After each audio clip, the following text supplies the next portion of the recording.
Hey, my name is Evan. I'm 31. Until 4 months ago, I thought I knew what cold felt like.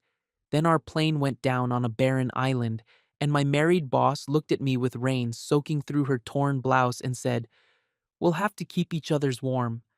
The grammar was wrong, but lying there under that emergency blanket, counting her breaths in the dark while wind tried to tear our shelter apart, I learned how dangerous honest warmth can be. If you're watching this right now, tell me where you're from in the comments, because I still don't know if what we did was wrong. I never thought salt water could burn your eyes from the inside out. But there I was, crawling through sand that felt like broken glass, tasting blood and seawater while wind tried to rip the clothes off my back. The plane, what was left of it anyway, sat 50 yards behind us like a broken bird. Luis, our pilot, was already on his feet, shouting something about getting away from the fuel, but all I could hear was my heart hammering against my ribs. "Evan!" Her voice cut through the wind. "Evan, are you hurt?" I looked up. Veronica Hale stood there, hair whipping across her face, her white blouse torn at the shoulder. My boss, the woman who ran our strategy meetings like a military operation, the woman whose husband picked her up in a Tesla every Friday at exactly 5:30. I'm I'm okay. I wiped sand from my mouth. You? Fine. She was already scanning the shoreline, that same look she got when the quarterly numbers didn't add up. "We need to assess our situation." Luis jogged over, radio in his hand. "This thing's dead. We're on our own until someone notices we're missing." I stood up, legs shaking more than I wanted to admit. The island, if you could call it that, was maybe 200 yards of scrub brush and rocks, no trees, no buildings, just wind and salt and the kind of cold that seeps into your bones. "How long before they look for us?" Veronica asked. "Day, maybe two." Luis glanced at the darkening sky. "Weather's moving in. They won't fly in this." I found myself staring at her hands. They were shaking just a little. The same hands that signed million-dollar deals without blinking. "Right." She straightened her shoulders. "We inventory what we have, set up shelter, create a signal. Always with the agenda. Even here, we spent the next hour gathering what we could from the wreckage: a tarp, two emergency blankets that crinkled like aluminum foil, first aid kit with a busted clasp, some energy bars, a plastic water bottle, half cracked. The radio stayed dead no matter how many times Luis tried it. By the time we had everything spread out on the sand, the wind was cutting through my shirt like it had personal business with my spine. Veronica's lips were starting to turn blue around the edges. We should. We need to stay warm." She looked at the single tarp, then at me, then away. "Body heat. It's. It's just practical." "Right? Practical." But the way she said it, like she was convincing herself more than me. Luis helped us string up the tarp between two pieces of driftwood, making a low tent that barely fit two people. "I'll take first watch," he said. "Keep the fire going." What fire? We'd managed to get some dry grass smoking, but calling it a fire was generous. When the sun finally died behind the clouds, the cold came down like a hammer. "We need to. We should share the space." Veronica was trying to sound professional about it. "For warmth, but we need rules." I nodded. "Rules. No promises, no confessions, just survival." "Okay." "Clothing stays on." "Of course." "And we take turns keeping watch. 4-hour shifts." "Makes sense." But when we crawled under that tarp, when I could smell her perfume mixing with salt and fear, none of those rules felt like they meant much. We lay back to back at first. The emergency blankets felt like lying under a potato chip bag. Every time one of us moved, the whole thing crinkled and shifted. "You're shaking," I said. "I'm fine." "You're not fine. Your teeth are chattering." She didn't answer, but I could feel the tremors running through her spine into mine. "In wilderness training, They taught us about hypothermia. Shared body heat is, I know what it is. The wind picked up and suddenly the tarp was slapping against us like it was trying to wake something up. Rain started, just a few drops at first, then more. Count with me, I said. What? You're breathing. Count with me. In for 3, out for 3. It'll slow your heart rate. Just try it. So we did. In the dark, under a piece of nylon that sounded like gunshots every time the wind caught it, we counted breaths together. 1, 2, 3, hold. 1, 2, 3, out. Somewhere around the 20th cycle, she stopped shaking. Better, better. But I could still feel her pulse against my back, fast and bird-like. When I woke up, gray light was bleeding through the tarp and she was gone. I found her down by the water, staring out at waves that looked like they went on forever. Any boats? I asked. Nothing. She was fiddling with something under her shirt collar. A cord. When she saw me looking, she pulled it out. Her wedding ring, hanging on a shoelace. I took it off before the flight, she said, to focus on the presentation. I didn't ask what that meant, didn't want to know. We found the shack around noon, if you could call it a shack. 4 walls and half a roof, like someone had started building something and given up. Inside was a cracked mirror, some fishing line, and a plastic whistle on a nail. There was also a scarf, light blue, smelling faintly of something. Citrus, maybe. Perfume that had survived however long this place had been empty. Someone lived here, Veronica said, or got stuck here. She picked up the scarf, held it for a moment, then set it back down. We should get back, mark our location. But I pocketed the whistle, and when she wasn't looking, I grabbed the scarf too. That afternoon, we built our SOS out of driftwood and rocks. Louise found some dry kelp that would smoke if we lit it. 1 flare left for when we saw something worth signaling. The storm came in fast around 4 o'clock. 1 minute we were organizing supplies. The next minute, the sky opened up like someone had cut it with a knife. Get under the tarp, Louise shouted, but the tarp wasn't going to be enough. Wind was already tearing at the stakes, and rain was coming in sideways. Veronica and I ended up pressed together in the smallest space possible, emergency blankets wrapped around both of us, trying to keep any piece of dry cloth between us and the cold.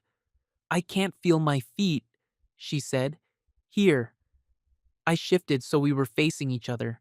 Put them between my legs. It's okay, it's just practical. Her eyes were huge in the half-light, pupils blown wide with cold or fear or something else. Evan, breathe with me again. Remember? In 2, 3. But this time, when we counted together, when her breath mixed with mine in the tiny space under the emergency blanket, it felt like the most dangerous thing I'd ever done, because somewhere between breath 3 and breath 4, her hand found mine, and somewhere between breath 10 and breath 11, she didn't let go. We stayed like that until the storm passed, until dawn leaked gray and cold through the torn tarp, until Luis found us tangled up together like refugees from something neither of us could name. Sleep okay? He asked, not really looking at us. Fine, Veronica said, already pulling away, putting distance between us. Just staying warm. But when she stood up, I saw her slip the ring back over her head, under her shirt, saw her hands shake, just a little, as she adjusted the cord. The second day was worse, not because of the weather, that cleared up around noon, but because every time we looked at each other, every time our hands brushed reaching for the same piece of driftwood or bottle of water, something sparked between us that had nothing to do with survival. I should tell you, she said while we were testing the whistle, about my marriage. You don't have to. Mark and I, we're good at looking good. We're good at dinner parties and charity events and making the right donations to the right causes. She blew 3 short blasts on the whistle. But we haven't really talked in years. Not about anything that matters. I didn't know what to say to that. Didn't know what you were supposed to say when your boss tells you her marriage is a business arrangement with Better China. Why are you telling me this? She looked out at the water. Because yesterday, when we were counting breaths, that was the most honest conversation I've had in months. That evening, Luis spotted a boat.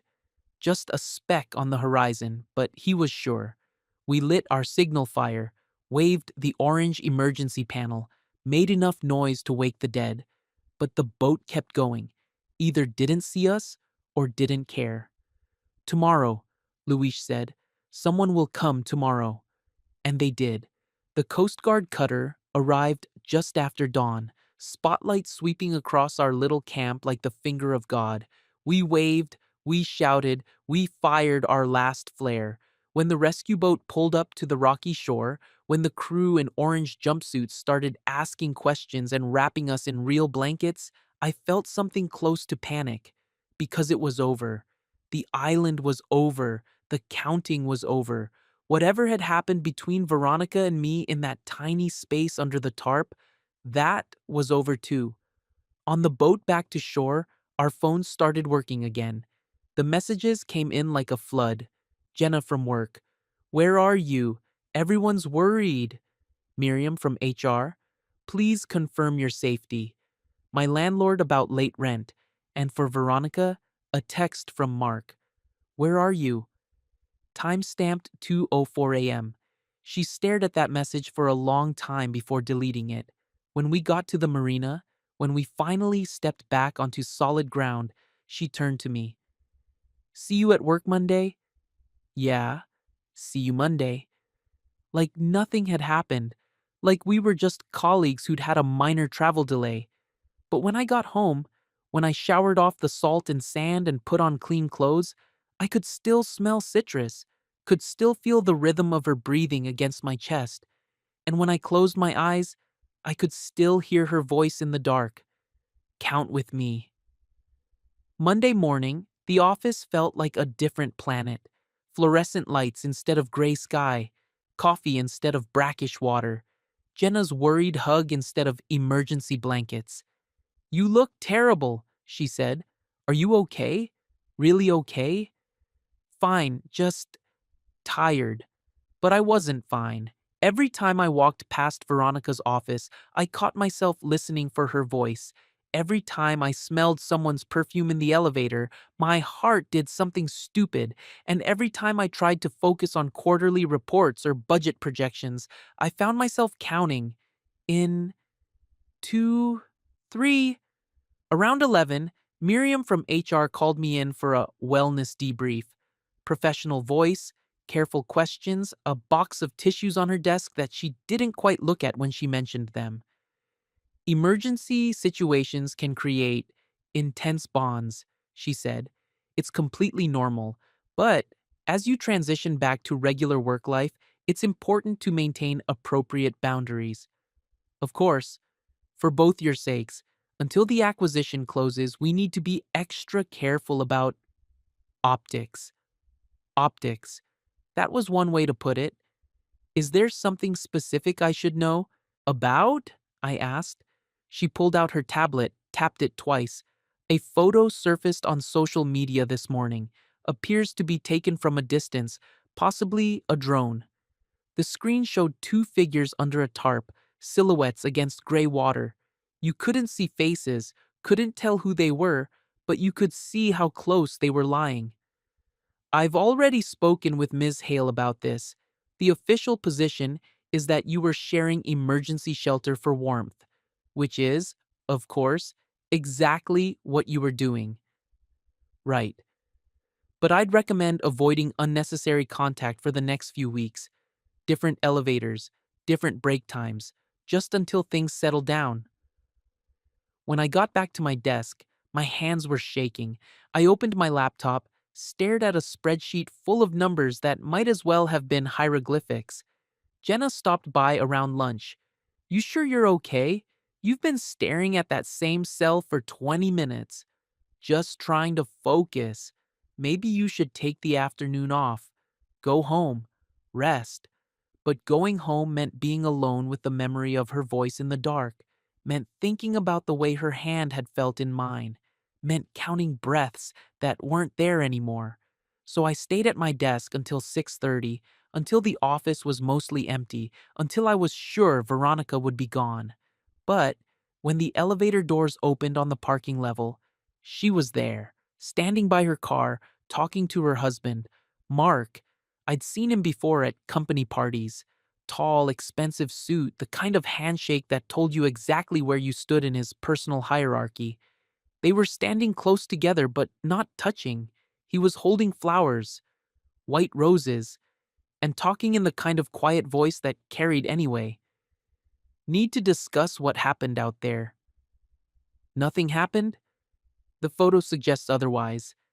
I ducked behind a concrete pillar, feeling like the world's biggest coward, but I couldn't help listening. It suggests we survived, Veronica said. That's all. Is it? Long pause. Long enough that I started to think maybe they'd moved away, or maybe Mark had gotten in his car. Then, we should talk at home, away from prying eyes.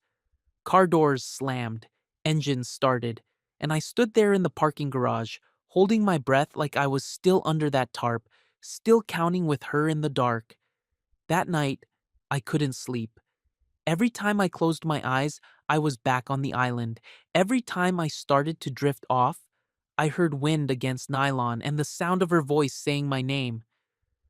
Around 2 a.m., I gave up and went to the kitchen, made coffee I didn't want, stared out the window at city lights that looked nothing like stars over black water. I thought about calling her, thought about texting, thought about driving to her house and knocking on the door and saying, "What?" What was I supposed to say? Instead, I sat there until dawn, counting my own breaths, trying to remember what normal felt like. But normal was gone. Normal had disappeared somewhere between the crash and the rescue, between the first time she said, "Count with me," and the last time I felt her pulse against my back. Normal was never coming back. And the worst part? The part that kept me awake for the next 3 nights running? I wasn't sure I wanted it to. Tuesday morning came too early and felt wrong from the start, like putting on clothes that didn't fit anymore. I got to work at 7:30, hoping to avoid the elevator rush, hoping to avoid her. But when I walked past her office, her light was already on. Through the glass wall, I could see her at her desk, hair pulled back, reading something on her screen with that laser focus she got during budget season. She didn't look up, didn't acknowledge me walking by. Maybe that was for the best. Jenna found me around 9, carrying 2 coffees and wearing the kind of expression that meant we needed to talk. "Okay, spill it," she said, closing my office door behind her. "Spill what?" "Whatever's eating you alive. You look like you haven't slept in a week." "It's nothing. Just readjusting." "Bullshit." She set the coffee down and leaned against my desk. "I've known you for 3 years, Evan. You don't do mysterious and brooding. So what happened on that island?" What happened? Like I could explain it. Like I could tell her about counting breaths in the dark, about the way Veronica's hand had felt in mine, about how normal life felt like wearing someone else's skin now. "We survived," I said. "That's what happened." And? And nothing. But Jenna knew me too well. I could see it in her eyes. The way she was putting pieces together, the careful way she was choosing her next words. "The photo," she said finally. "What about it?" "It's making rounds, HR's trying to contain it, but," she shrugged, "you know how these things go." I didn't know. Didn't want to know. Around 11, my phone buzzed with a text from an unknown number. "Meeting room B, noon, V." I stared at that message for 10 minutes, deleted it, typed a reply, deleted that too. At exactly noon, I was standing outside meeting room B, trying to look like I had legitimate business there. The door was closed, blinds half open to the hallway. Professional. Plausibly deniable. I knocked once and went in. Veronica was sitting at the far end of the conference table, 2 cups of coffee cooling between us like a buffer zone. She'd changed her hair, cut it shorter, more severe, like she was trying to look less like the woman who'd counted breaths with me in the dark. "Close the door," she said, "but leave the blinds." I sat down across from her. The distance felt like miles. "This can't continue," she said without preamble.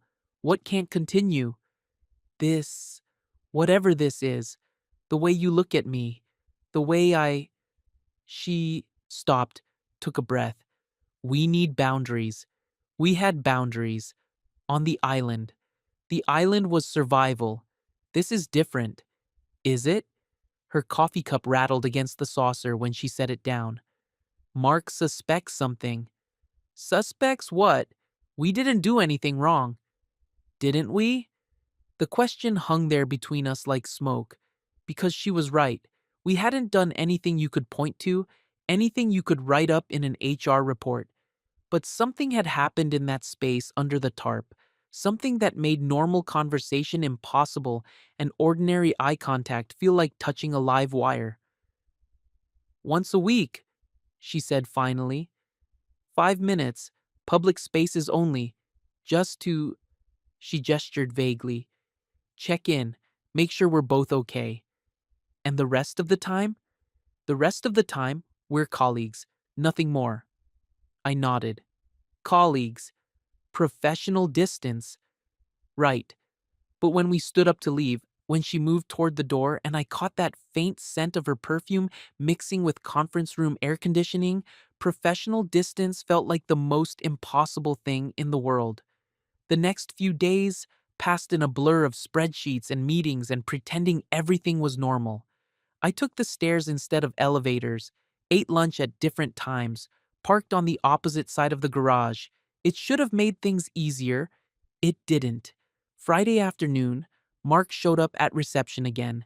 I was coming back from a client call when I saw him through the glass doors, holding another bouquet of white roses, waiting for Veronica with the patient expression of a man used to being kept waiting. When she came down to meet him, they walked right past me in the lobby. She didn't look in my direction, but I saw her shoulders tense when they passed my chair.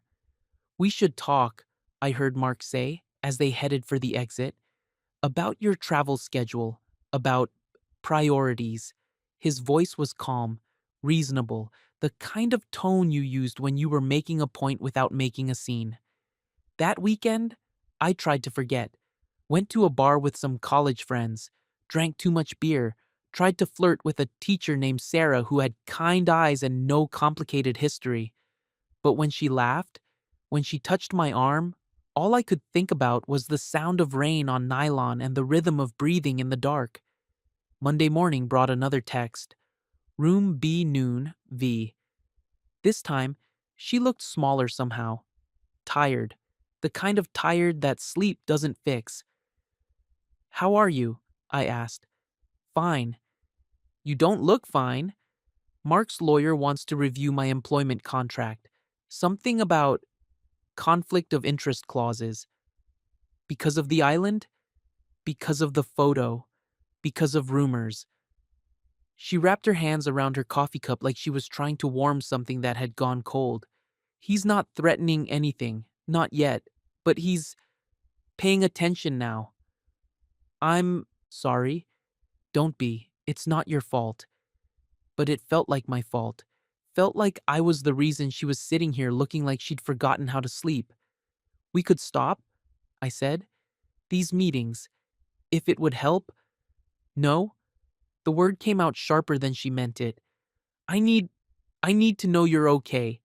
"I'm okay. Are you?" And there it was, the question I'd been avoiding for 2 weeks. Because the answer was complicated. Because okay was relative. Because I couldn't sleep and couldn't focus and kept finding myself staring at my phone at 2 a.m., wondering what she was doing, whether she was lying awake too. "I'm managing," I said finally. "Good." But she didn't look convinced. That afternoon, Miriam called me in again. Same gentle voice, same careful questions, same box of tissues I didn't need but appreciated anyway. How are you adjusting? She asked. Fine. No lingering effects from the experience? Like what?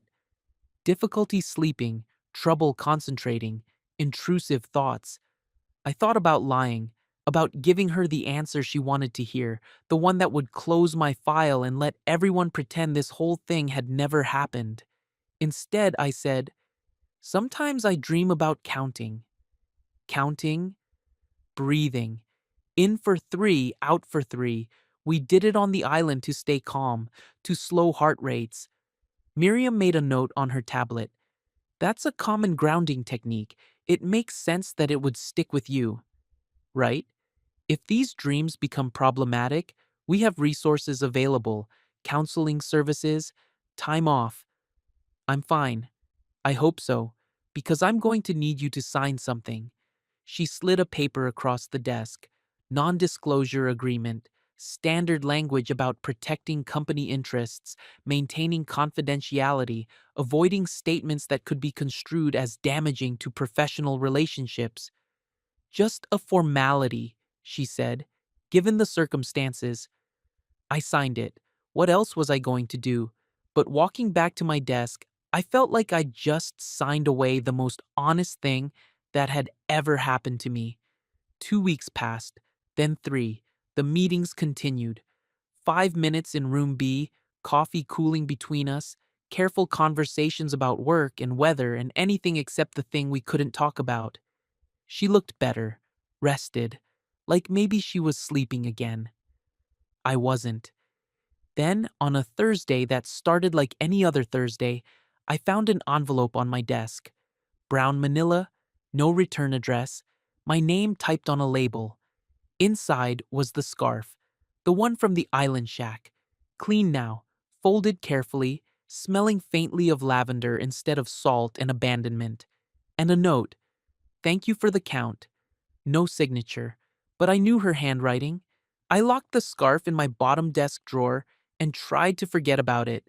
Tried to focus on the quarterly projections Jenna had dumped on my desk, on the client presentation due Friday, on anything except the way that piece of fabric made my chest feel tight and strange.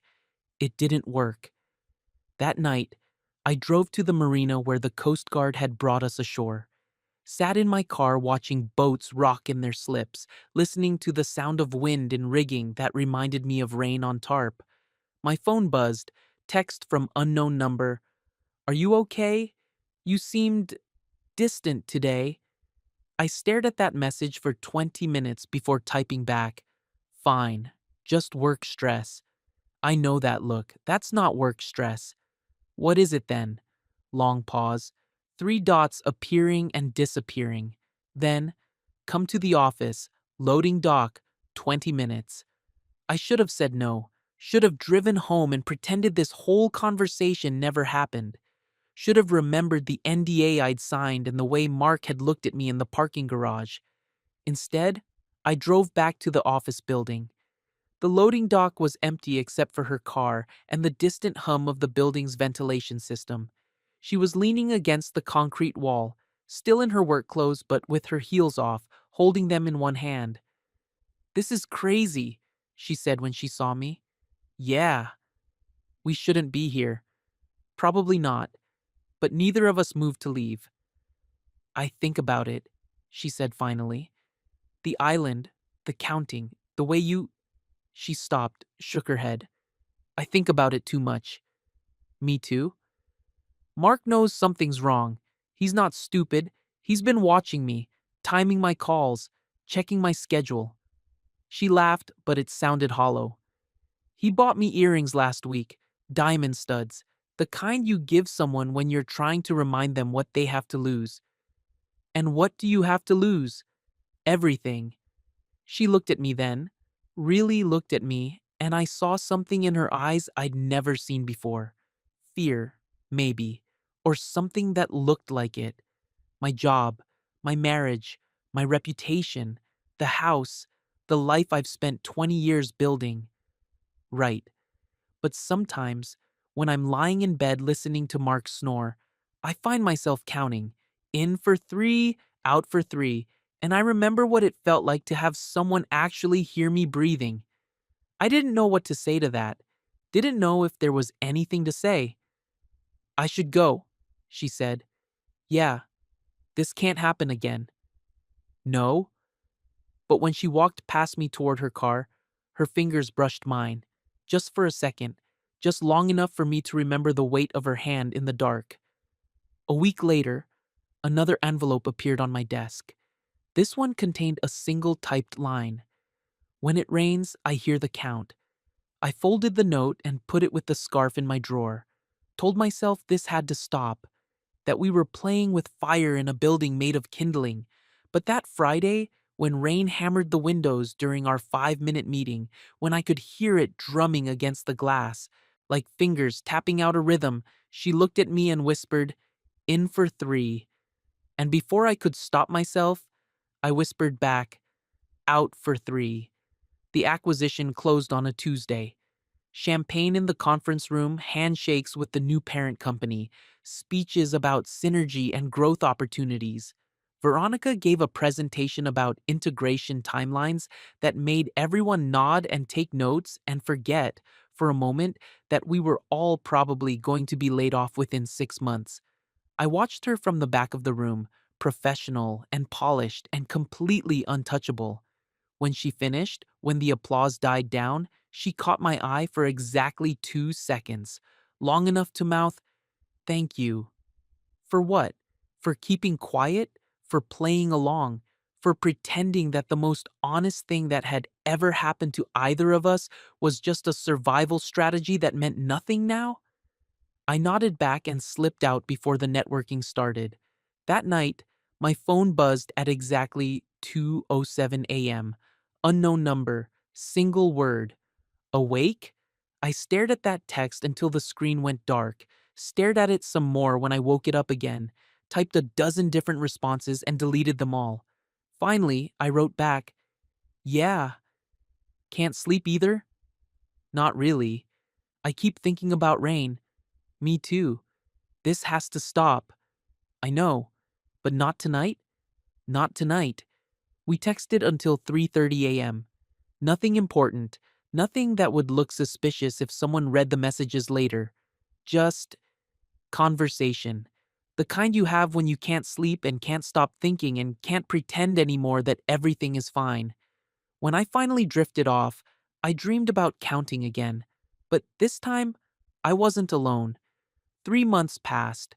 The 5-minute meetings continued, but less frequently now. Every 2 weeks instead of every week. Professional check-ins that anyone could justify if asked. The late-night texts came irregularly. Sometimes weeks apart, sometimes 3 nights in a row. Always from different numbers. Always at 2:07 a.m., like she'd set an alarm. I never initiated. That was the rule we didn't discuss. She reached out when she needed to. I answered when I could. The scarf stayed in my drawer. The notes accumulated. Nothing romantic, nothing that crossed any obvious lines. Just breadcrumbs. Proof that what had happened between us wasn't something I'd imagined. Then came the Thursday that changed everything. I was working late, finishing a report that should have been done days ago when I heard the elevator ding down the hall. Footsteps on carpet, the sound of someone moving carefully, quietly, like they didn't want to be noticed. Veronica appeared in my doorway, still in her work clothes, but her hair was down and she wasn't wearing shoes. "Building's almost empty," she said. "Yeah? Security cameras don't cover the stairwell, don't they? Not the corner by the emergency exit." She looked at me then, and I saw something in her expression that made my chest tight. If someone wanted to have a conversation, a real conversation, without witnesses, I saved my work and closed the laptop, followed her down the hall to the stairwell, my heart doing something complicated against my ribs. The corner by the emergency exit was dim and cramped and smelled like concrete and cleaning supplies. We stood there facing each other, close enough that I could see the pulse in her throat, could hear her breathing in the silence. "I can't do this anymore," she said. "Do what?" "Pretend. Act like you're just another colleague. Like those nights on the island didn't happen." "What do you want me to say?" "I don't know." She laughed, but it sounded broken. "I've never been here before. Never wanted something I couldn't have." "You could have it." "Could I?" "You could leave him." The words hung there between us like a challenge, like a dare neither of us was brave enough to take. And then what? We'd be together? You and me? The operations analyst and the SVP? The 31-year-old and the 45-year-old? The nobody and the woman with everything to lose? Maybe. Maybe. She shook her head. "You know what I did last week? I called a divorce attorney, made an appointment for Thursday at 2 o'clock. And? And I sat in my car outside his office for 40 minutes, then drove home. Why? Because I'm a coward. Because leaving Mark means admitting that 20 years of my life was a mistake. Because starting over at 45 is terrifying. Because—" She stopped, took a breath. "Because what if you get tired of me? What if this thing between us is just proximity? Just the island talking?" "It's not." "How do you know?" "Because I dream about you. Because I can't focus on anything for more than 5 minutes without thinking about the way you said my name in the dark. Because it's been 4 months, and instead of fading, this is getting stronger." She closed her eyes. "Evan, I know it's complicated. I know there's a million reasons why this is impossible. But I also know that when I'm with you, when we're really with each other, it's the only time anything makes sense anymore." When she opened her eyes again, they were bright with something that might have been tears. "I have to go," she said. "I know. But not because I want to. I know that too." She reached into her jacket pocket and pulled out something small and plastic, the whistle from the island shack. "I kept it," she said, "as a reminder." "Of what?" "Of what it feels like to breathe." She pressed it into my hand, her fingers warm against mine for just a moment. Then she was gone, footsteps echoing up the stairwell, leaving me alone with the scent of her perfume and the memory of her pulse against my palm. That weekend, I drove out of the city. For the first time in months, took the highway north until I hit coast, found a hotel overlooking water that looked nothing like the Atlantic but reminded me anyway. I sat on the balcony with a beer I didn't drink, watching waves roll in under a sky that was too clear, too peaceful. Pulled out my phone a dozen times to text her, put it away without typing anything. Because what was I going to say? That I was tired of pretending? That I wanted more than 5-minute meetings and 2 a.m. messages? That I'd fallen in love with a woman I could never really have? All of that was true. None of it would help. Sunday night, driving back to the city, I made a decision. I was going to transfer departments, maybe transfer offices entirely, put some real distance between us, give us both a chance to move on. It was the smart thing to do, the professional thing, the thing that would let us both sleep at night without counting breaths that belonged to someone else. Monday morning, I walked into work early, ready to talk to Miriam about transfer options, ready to be practical and adult and do the right thing for everyone involved. I never made it to her office because sitting on my desk, next to my coffee and my Monday morning stack of reports, was another envelope. Heavier this time, my name written by hand instead of typed. Inside was a key, silver, unmarked, attached to a simple keychain, and a note. Storage Unit 247, Industrial Drive. When you're ready. I stared at that key for an hour before I understood what she was offering. Not her marriage, not her house or her job or her carefully constructed life, but a space. A place where we could exist together without pretending, without cameras or colleagues or husbands who counted minutes and watched schedules. That afternoon, I drove to Industrial Drive. Found Unit 247 in a complex of beige buildings and identical doors. Slid the key into the lock and turned it. Inside was a single room, maybe 10 by 12 feet, clean but empty except for two folding chairs, a small table, and a portable heater plugged into the wall. The kind of space you'd rent to store furniture during a move or Christmas decorations you only needed once a year. But on the table was a thermos of coffee, still warm, and the citrus-scented scarf folded neatly beside it. I sat in one of the chairs and waited. She came an hour later, still in her work clothes, but with her hair down again, moving carefully like she was approaching something dangerous. "Hi," she said. "Hi." She sat in the other chair.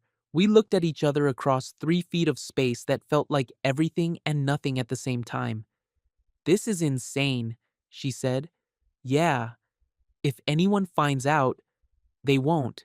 You don't know that." "No, I don't."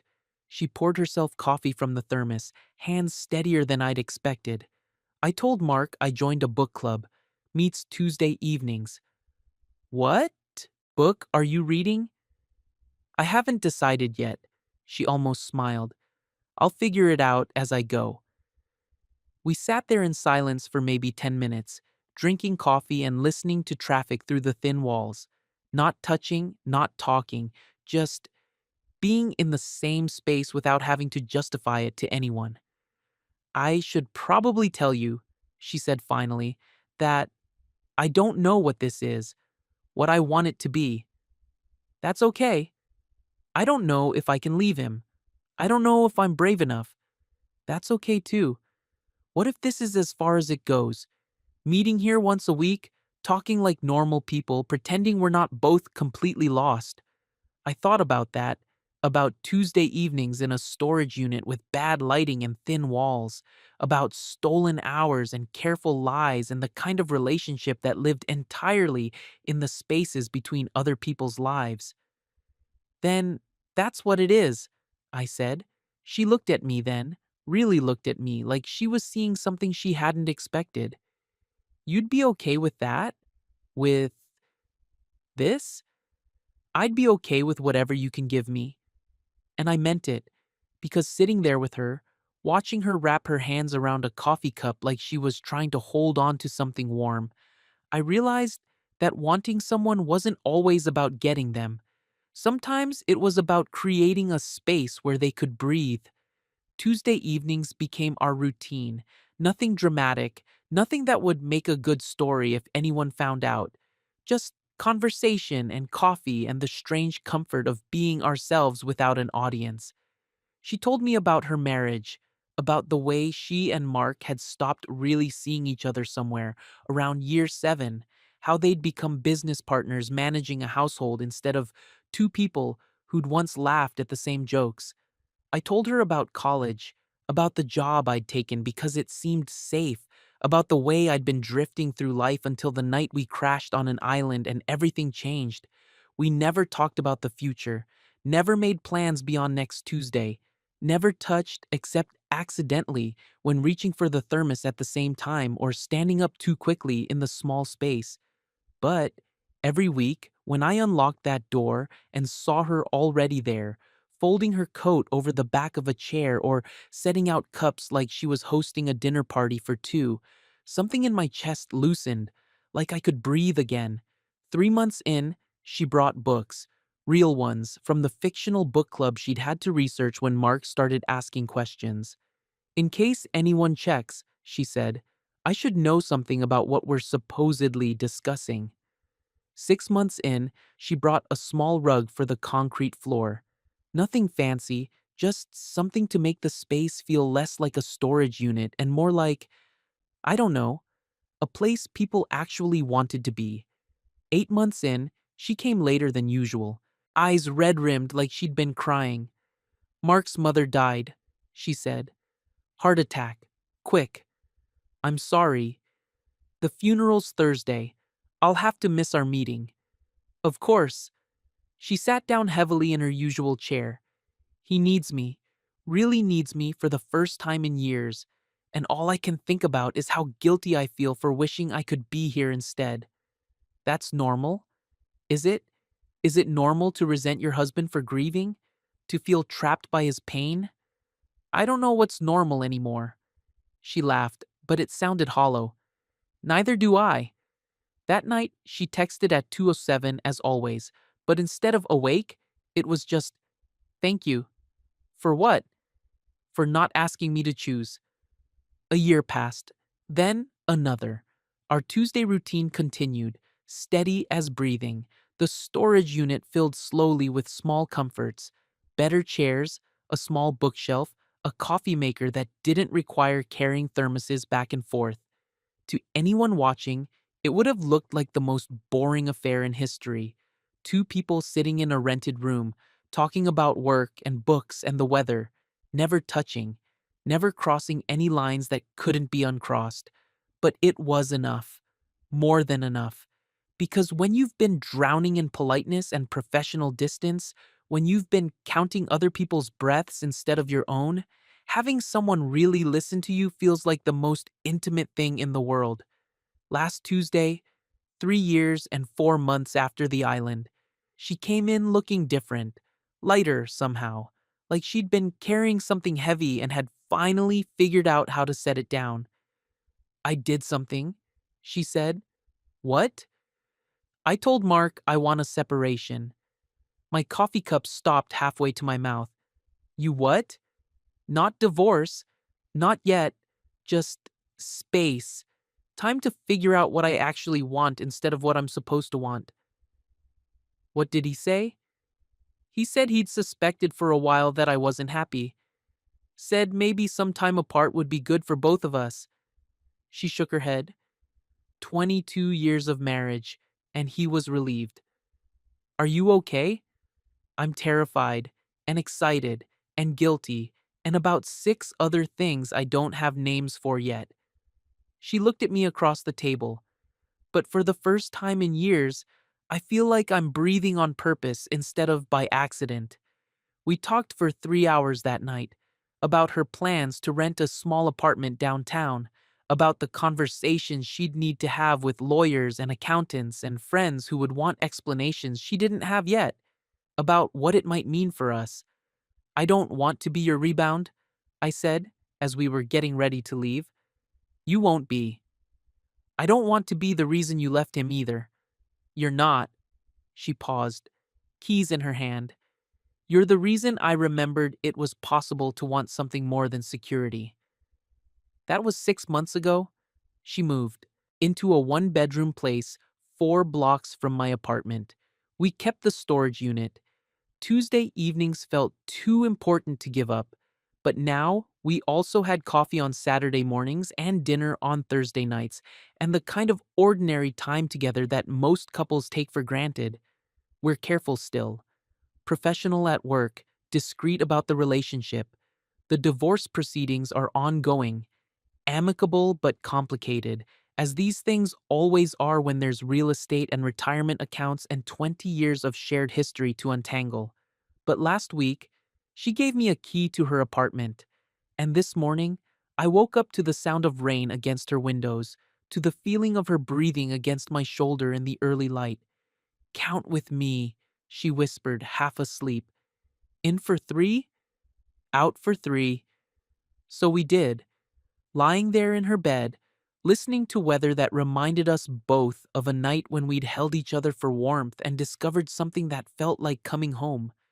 Later, making coffee in her kitchen while she showered, I thought about the man I'd been 3 years ago, the one who'd gotten on a charter plane for a routine business trip and crashed into something that changed everything.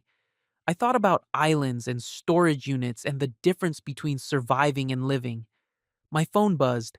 Text message, but not at 2:07 a.m. this time.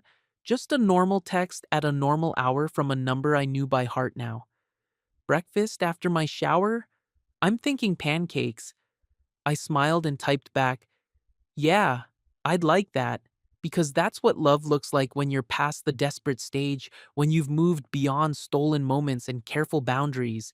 It looks like pancakes on Saturday morning and keys that work in both directions and the quiet certainty that when she says, count with me, I'll always know what she means.